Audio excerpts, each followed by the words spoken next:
I never thought a single Facebook post could destroy an entire family. But here I am, watching mine crumble from the front row, and honestly, I'm not sure if I should feel guilty or victorious. My sister Rachel posted it the day I moved out, a bright, cheerful status with a photo of my empty bedroom, caption reading, "Finally, the freeloader is gone. Cheers to having our house back. Maybe now we can afford nice things again." Within an hour, it had 63 likes, 42 comments, most from relatives I hadn't spoken to in years, all congratulating my parents on finally getting rid of their burden, me. I saw it while sitting in my new apartment, boxes still unpacked around me, my phone screen glowing in the dark, and I remember my hands shaking so badly I nearly dropped it. The comments were brutal. Aunt Linda wrote, "About time." My cousin Jeremy added a laughing emoji, and my own mother commented, "Fresh start for everyone," with a little party hat icon. I sat there for probably 20 minutes just staring, reading each comment over and over, feeling something inside me shift from hurt to something much colder, much sharper. See, what Rachel didn't know, what none of them knew, was that I had been keeping records, detailed, meticulous, undeniable records, and in that moment, looking at that post, at those comments, at my family publicly humiliating me for the crime of existing in their space, I decided they were going to see every single one. But I didn't comment, I didn't call, I didn't send an angry text. I just took a screenshot, saved it to a folder I'd been building for 3 years, and went back to unpacking, because the thing about revenge is that it's always better cold, and mine was about to be absolutely freezing. Let me back up, because you need to understand how I ended up being labeled the family freeloader in the first place, and trust me, it's not what you think. I'm 27. I moved back home 4 years ago after my apartment building was condemned. Black mold in the walls. Whole place evacuated in the middle of winter. And my parents offered, said I could stay as long as I needed while I got back on my feet. Rachel was already living there, she'd never left actually, 29 years old and still in her childhood bedroom. But somehow that was different, somehow that was fine. From day one, the dynamic was weird. My parents treated her like a guest and me like an intruder, even though we were both grown adults living rent-free under their roof. She could leave dishes in the sink for days. Nobody said anything. I'd leave one mug out and my dad would make a comment about respect and cleanliness. She'd have friends over until 2 in the morning on weeknights. Totally fine, I'd have a friend visit for dinner, and my mom would mention how groceries were getting expensive. I started paying rent after the first month, $300, which my parents said wasn't necessary but they'd accept it to help with utilities. And I picked up groceries every week, cleaned common areas, tried to be invisible, tried to be helpful, tried to be anything that wouldn't give them a reason to resent me. Rachel paid nothing, contributed nothing, and somehow I was the problem. It took me about 6 months to realize this wasn't about what I was or wasn't doing. This was about the fact that Rachel had always been the golden child, and I had always been the backup, the spare, the one they had because they wanted 2 kids but only really loved one. That's a hard thing to accept about your own parents, that their love is conditional, that their pride is reserved, that you could do everything right and still be wrong just because you're you. So I stopped trying to win their approval and started focusing on getting out. I worked full-time as a medical billing specialist. Boring job but stable, good pay. And I started taking night classes to finish my degree in healthcare administration because I dropped out years ago and always regretted it. Every penny I didn't spend on rent or groceries went into savings. I had a plan, 2 years to save enough for first, last, deposit, and a cushion, 2 years to get my degree, 2 years to build a life good enough that I'd never need their help again. I didn't go out, didn't buy new clothes, didn't take vacations. I just worked and studied and saved. And the whole time, my family made little comments, little digs, Rachel especially. She'd make jokes at family dinners about me being cheap, about me never going anywhere, about me being so serious all the time, and my parents would laugh, not meanly, but not kindly either, just enough to let me know they agreed. What none of them knew was that I wasn't just paying $300 a month in rent. I was paying a lot more than that, and I have receipts for every single cent. See, about 8 months after I moved in, my dad pulled me aside and said they were struggling financially, said his hours had been cut at work, said my mom's part-time job wasn't covering the gap, said they might lose the house if things didn't turn around, and he asked if I could help, just temporarily, just until they got back on track.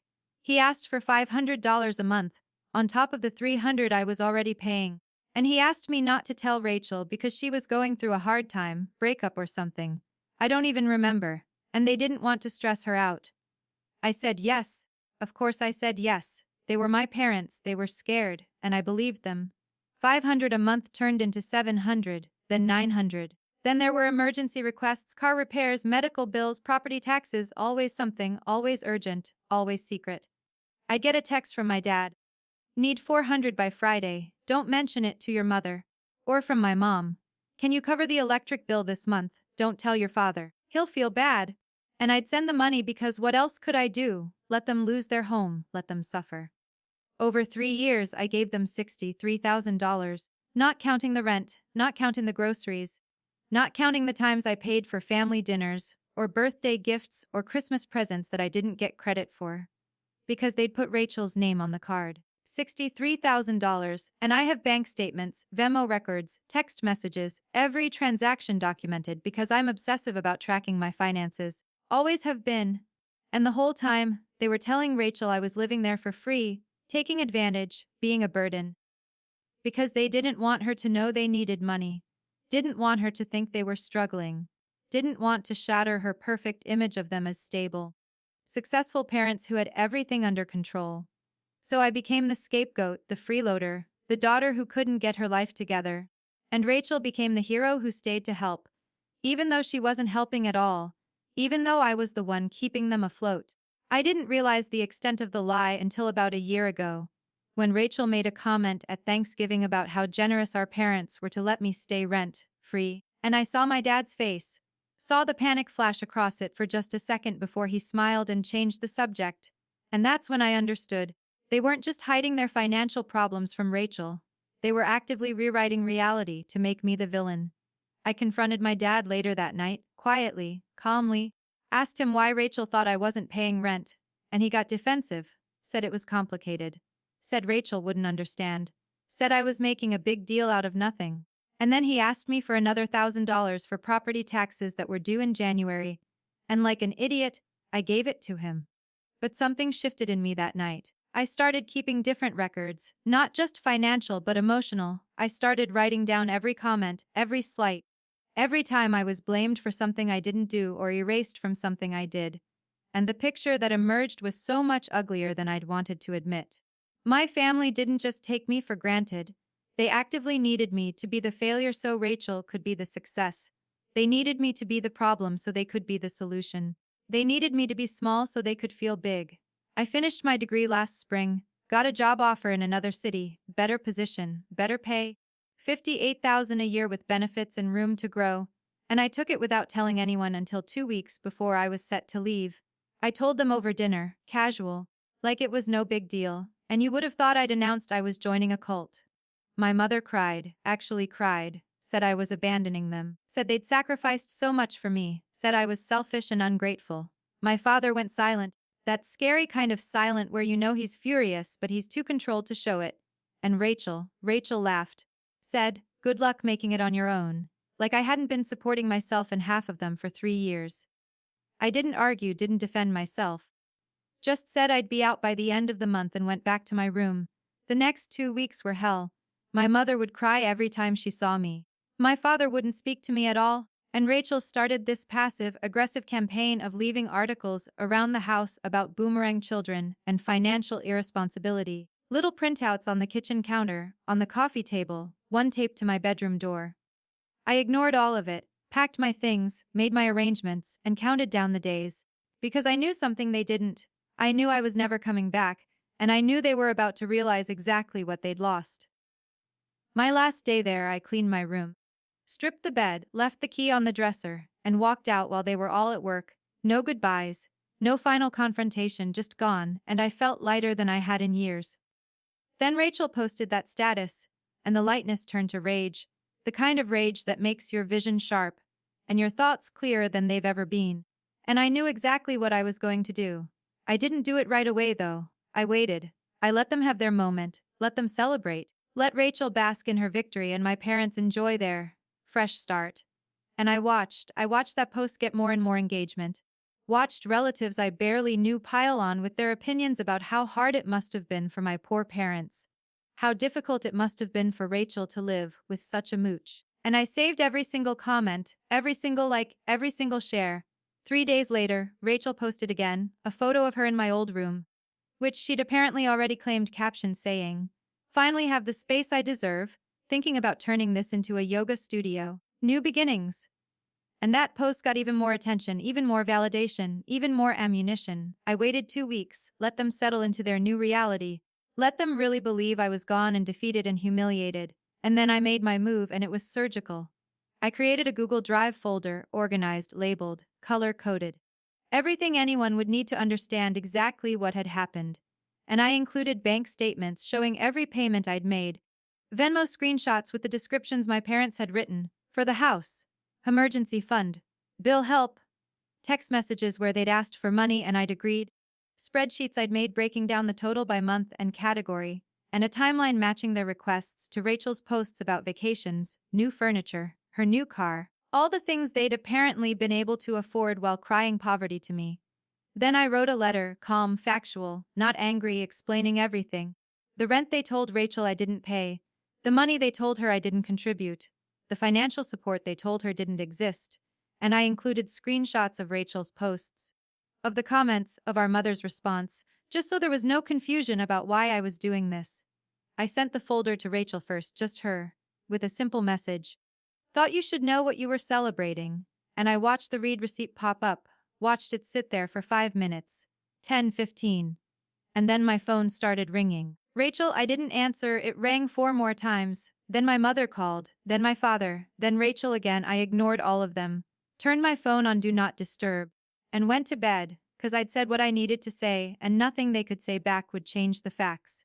The next morning, I woke up to 67 missed calls, 42 text messages, and an email from my father with the subject line, "We need to talk immediately." All caps. The desperation was almost funny, almost, but not quite. Because this wasn't funny, this was my life, my money, my dignity they'd traded for their comfort. I didn't respond to any of them. Instead, I sent the folder to my Aunt Linda, the one who'd commented, "About time," with a note saying, "Since you seemed so invested in my living situation, thought you'd want the full story." And I sent it to my cousin Jeremy, to family friends who'd liked the post, to everyone who'd participated in my public humiliation. Not as revenge, well okay, maybe as revenge, but also as truth, as evidence, as the reality they'd been happy to ignore when it was convenient. The responses were immediate and chaotic. Some people apologized, horrified, said they'd had no idea, said they never would have commented if they'd known. Others got defensive, said it was a private family matter, said I was airing dirty laundry, said I was being vindictive. And a few, a very few, said I was right, said my parents owed me an explanation, said Rachel owed me an apology. Rachel tried to delete her original post, but people had already screenshot it, already shared it, already made it permanent, and she posted a new status, defensive, saying there were two sides to every story, saying people didn't understand the whole situation, saying I was twisting things. But she didn't deny anything, couldn't deny anything, because I had receipts and she had nothing but lies she'd believed, because they were easier than the truth. My mother called from my father's phone, I guess thinking I'd blocked hers, sobbing, saying I was destroying the family, saying how could I do this, saying I'd betrayed their trust, and the irony was so thick I almost laughed. I betrayed their trust, I, the one who'd given them $63,000 and asked for nothing but honesty in return. I was the betrayer, sure, okay.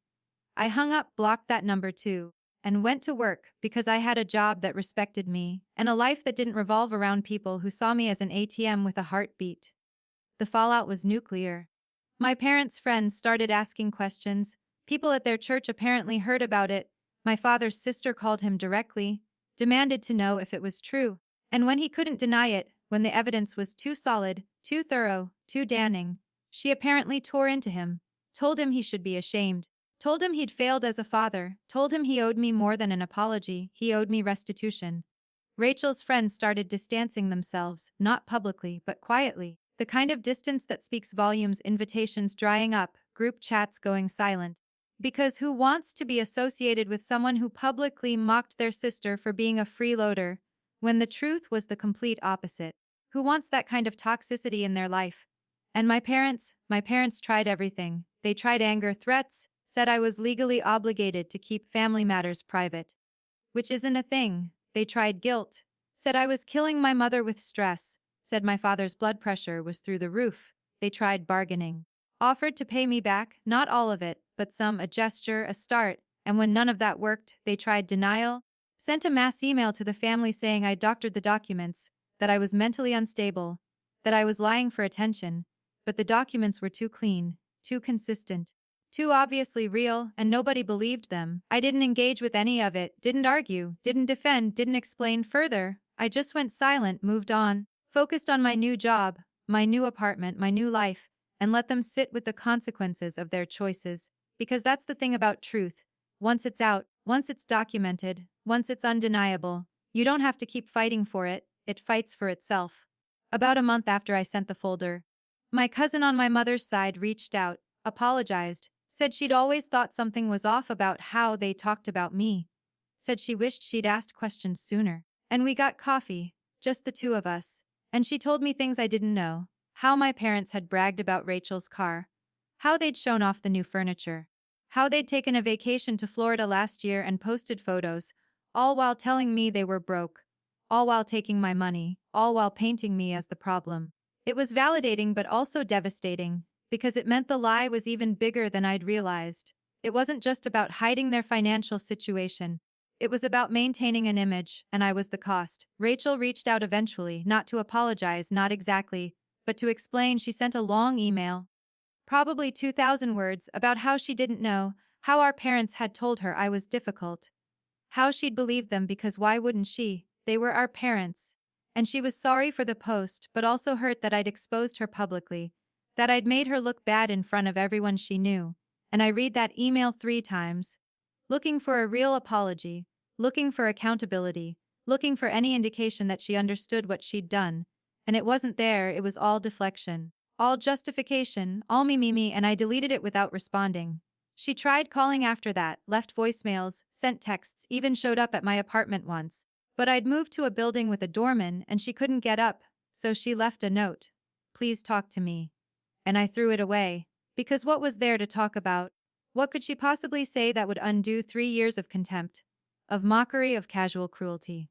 My parents tried a different approach. They sent a letter, handwritten, from both of them, saying they were sorry, saying they'd made mistakes, saying they wanted to make things right. But the letter was full of excuses. We were stressed. We didn't know how to ask Rachel for help. We thought you understood. And there was no acknowledgement of the lying, the manipulation, the erasure. Just sorry we got caught energy. And I didn't even finish reading it. Just put it in the folder with everything else. Evidence of their character. Evidence of their priorities. They offered to go to family therapy, which was almost funny, because therapy requires honesty and they'd proven they were incapable of that. They offered to pay me back in installments, $50 a month, which at that rate would take 105 years. They offered to explain to Rachel, to set the record straight, but they'd had years to do that and chose not to. So why would I believe them now? Here's what I learned through all of this. Some families are built on love and some are built on utility. And mine was the latter. I was useful when I was paying their bills and being their scapegoat. And the moment I stopped being useful, I became disposable. And that's a hard truth, but it's a freeing one, because it means I don't owe them anything. Not my time, not my energy, not my forgiveness, not my presence. I don't have to set myself on fire to keep them warm. I don't have to shrink so they can grow. I don't have to be the villain in their story so they can be the heroes in their own. I can just leave. And I did, and I'm not going back. People ask me if I regret it. Exposing them, burning the bridge. And the answer is no, not even a little, because that bridge was already burned. I was just the first one to admit it. The money, the $63,000. I'll probably never see it again, and I've made peace with that. Because it was never really about the money, it was about being seen, being valued, being treated like I mattered. And no amount of repayment will give me that. What it bought me was clarity, the clarity to see my family for who they are, not who I wanted them to be. And that clarity is worth every penny. I'm doing well now, better than well actually. I got a promotion at work. Found a friend group that actually likes me, started seeing a therapist to unpack all the damage. And I'm building a life that doesn't include people who only loved me when I was useful. And that feels like winning, not in the vengeful way, but in the peaceful way. The way where you realize you don't need their validation because you validate yourself. Rachel posted an apology eventually, public, on Facebook, vague, saying she'd made a mistake, that she'd hurt someone she loved, that she was learning and growing, no names, no specifics, no real accountability, just enough to make herself look good without actually admitting what she did. And people ate it up, told her she was brave, told her everyone makes mistakes, told her she was a good person for acknowledging it. And I felt nothing, not anger, not satisfaction, just nothing, because her apology wasn't for me, it was for her image, for her ego, and I was done being a prop in her redemption arc. She's tried to contact me a few more times since then, birthday messages, holiday texts, little breadcrumbs to test if I'll respond, and I won't, because forgiveness isn't something you're entitled to just because you're family. It's something you earn. And she hasn't earned it, neither have my parents. My mother sent me a friend request on Facebook a few weeks ago, which I found darkly hilarious considering her daughter's post is what started all of this, and I declined it, not out of spite, but out of self-preservation. Because I don't need a front row seat to their lives. I don't need to see them pretend everything's fine. I don't need the reminder of what I escaped. My therapist asked me once if I thought I'd ever reconcile with them, and I said maybe if they did the work, real work, not performative apologies but actual change, actual accountability, actual recognition of the harm they caused. But I'm not holding my breath, and I'm not waiting around, I'm moving forward, with or without them. And right now it's very much without. The family members who believed me, who reached out, who apologized, I've kept in touch with some of them, cautiously, because trust is a fragile thing and mine's been shattered. But it's nice to know not everyone was complicit. Not everyone chose comfort over truth. And those relationships, small as they are, feel more real than anything I had with my parents or Rachel. My aunt on my dad's side, his sister, she's been incredible actually. She called me directly, apologized for not seeing it sooner, told me my father had always been this way, image obsessed, conflict avoidant, willing to sacrifice anything to maintain the illusion of success. And she wished she'd warned me, wished she'd stepped in, but she'd been estranged from him for years for similar reasons, and hearing that was both validating and sad, because it meant this wasn't new, this was a pattern, and I was just the latest casualty.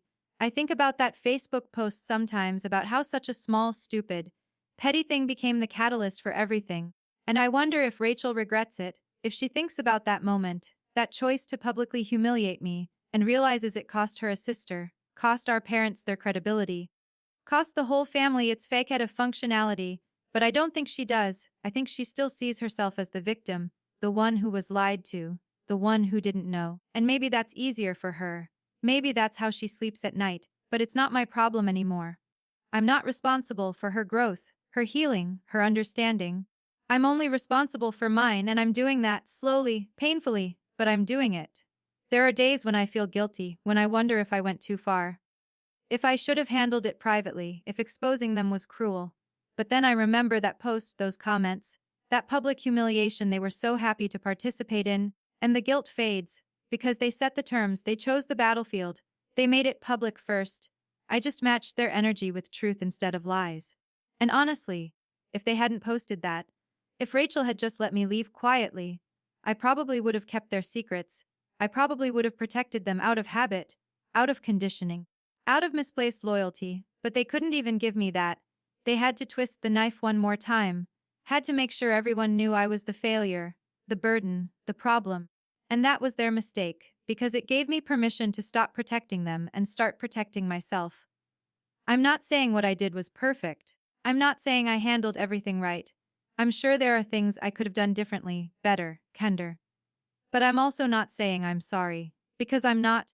I'm not sorry for telling the truth. I'm not sorry for standing up for myself. I'm not sorry for refusing to be erased. And if that makes me the villain in their story, fine. I'll be the villain. I'll be the one who couldn't take a joke, who overreacted, who destroyed the family, because the alternative is being the doormat, the martyr, the one who suffers in silence so everyone else can be comfortable. And I've been that person, I've played that role, and it almost killed me. So no, I'm not going back. The weirdest part of all this is how much my life has improved since cutting them off. It's like I didn't realize how much energy I was spending on managing their emotions, their expectations, their disappointments, and now that I'm not, I have so much more space, mental space, emotional space, physical space to just exist, to just be, To just live without constantly bracing for criticism or waiting for the other shoe to drop. I laugh more now, I sleep better, I don't have this constant low level anxiety humming in the background, and that alone tells me I made the right choice. Because family shouldn't make you feel like you're walking on eggshells. Family shouldn't make you smaller. Shouldn't make you doubt yourself. Shouldn't make you pay for the privilege of being tolerated. People love to say blood is thicker than water. But the full quote is the blood of the covenant is thicker than the water of the womb. Meaning the bonds you choose are stronger than the ones you're born into. And I believe that now. I believe that family is what you make it, who you choose, who chooses you back. And my family, my real family, is the friends who showed up when I moved, who listened when I cried, who believed me when I told them what happened, who didn't ask me to forgive or forget or make peace, who just said that's messed up and I'm here for you, and that's worth more than any DNA connection. I'm building something new, something intentional, something based on mutual respect and actual love, not obligation, not guilt, not the sunk cost fallacy of shared history, and it's small right now, fragile, but it's mine. And it's real, and it's enough. My parents tried one more time about 6 months ago, showed up at my workplace, which was a boundary violation I didn't appreciate. And the receptionist called me, said my parents were in the lobby asking to see me. And I told her to tell them I was in a meeting. Which I wasn't, I was at my desk. But I didn't want to see them, didn't want the ambush, didn't want the performance of their remorse in front of my colleagues. So I stayed put, and eventually they left, and I watched them walk to their car from my office window, my mother crying, my father's hand on her back, and I felt sad, genuinely sad, not for me but for them. For the relationship we could have had if they'd been different people, if they'd made different choices. If they'd loved me the way I needed to be loved, instead of the way that was convenient for them. But sadness isn't obligation. Grief isn't a reason to go back. And I let them leave, let them drive away, and went back to work. I think they finally accepted that I'm not coming back. The calls have stopped.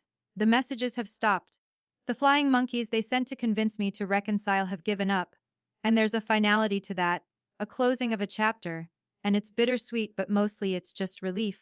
Relief that I don't have to keep fighting, keep defending, keep explaining. Relief that I can just move forward without looking back. I don't wish them harm. I don't sit around hoping they suffer. I just wish them distance. I wish them a life that doesn't include me. And I wish myself a life that doesn't include them. And I think we're finally both getting what we wish for. Rachel got engaged recently. I saw it through a mutual acquaintance. She's marrying some guy she met at work.